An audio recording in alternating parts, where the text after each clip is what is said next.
Bentornati in soffitta e benvenuti nel podcast dedicato alle bellissime B-movie girl che hanno reso grande il cinema italiano. Oggi parleremo di una svedese, ebbene sì, una svedese che ha conquistato il cuore del cinema italiano. Sto parlando naturalmente della bellissima Anita Strindberg. Anita Strindberg è una di quelle attrici che incarnano un'epoca, un'energia, una certa idea di cinema che oggi sembra, ahimè, perduta. Per me Anita è la quintessenza della femme fatale degli anni 70, sensuale, affascinante, ma anche incredibilmente talentuosa e versatile.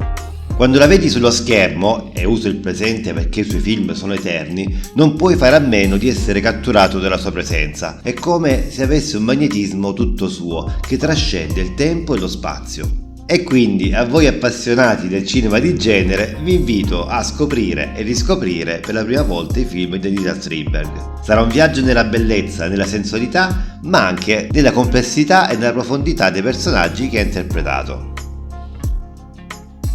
Se ti sei perso una puntata del podcast, non disperare, la puoi recuperare nella playlist dedicata. Ti lascio il link nella descrizione del video. Se non sei ancora iscritto alla soffitta, iscriviti per rimanere sempre sintonizzato sui miei contenuti, perché, mi pare proprio il caso di dirlo, ne vedremo delle bellissime, come la nostra Anita Strindberg.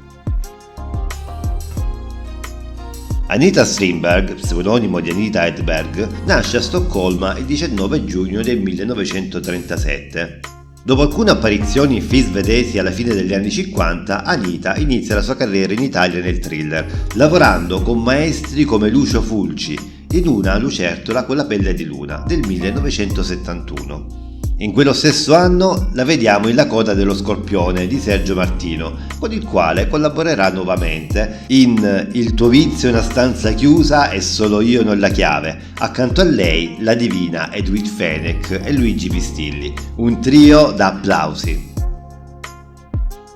E che cosa dire del suo contributo al genere del poliziottesco all'italiana? In un genere dominato dalla mascolinità, la Strindberg è stata in grado di far emergere una femminilità forte, complessa, lontana dagli stereotipi. Non era semplicemente la donna del protagonista, ma un personaggio a tutto tondo, con desideri, paure e ambizioni proprie. È un modello di ruolo che a mio avviso manca nel cinema odierno. E a questo proposito sono molto curioso di conoscere la tua opinione. Scrivimi in un commento che cosa ne pensi e se il video ti sta piacendo fammelo sapere con un like.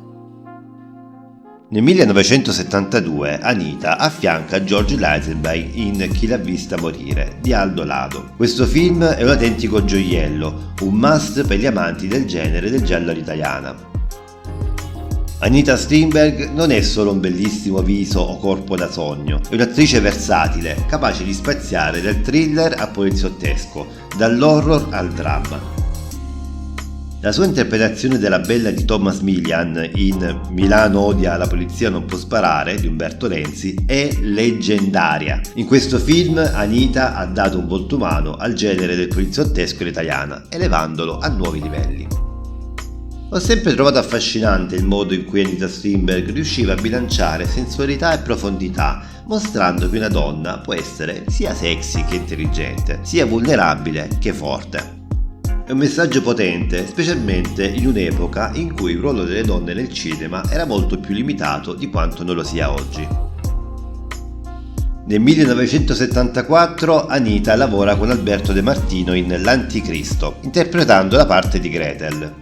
Ma la lista delle sue pellicole è lunga: Contratto carnale, La profanazione, L'uomo senza memoria, Diario segreto da un carcere femminile e molti altri.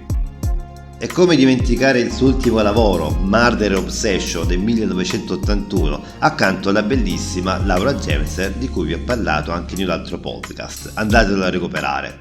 Un film questo che segna la fine di una carriera illustre, ma che rimane impresso nella memoria di chi lo guarda. Questi film non sono solo rappresentativi del talento di Anita Strindberg, ma sono anche un viaggio nel cinema di genere italiano degli anni 70, oggi finalmente rivalutato anche dalla critica e da giovanissimi. Personalmente trovo che il lavoro di Anita in questi film sia una testimonianza dell'audacia e dell'innovazione che caratterizzavano quel periodo. Ogni volta che guardo uno dei suoi film mi rendo conto di quanto fosse avanti nel suo tempo, di quanto fosse più di una semplice donna oggetto, ma una vera e propria artista. Dopo una carriera così variegata e interessante, Anita Strindberg si ritira dalle scene. La sua misteriosa scomparsa dalla scena pubblica aggiunge un ulteriore livello di fascino al suo mito. Dove sarà ora Anita Strindberg? Cosa avrà scelto di fare lontana dai riflettori? Di lei si sono perse le tracce e non sappiamo cosa faccia oggi. È come se fosse svanita, lasciandoci solo il ricordo di una donna incredibile e di un'artista completa.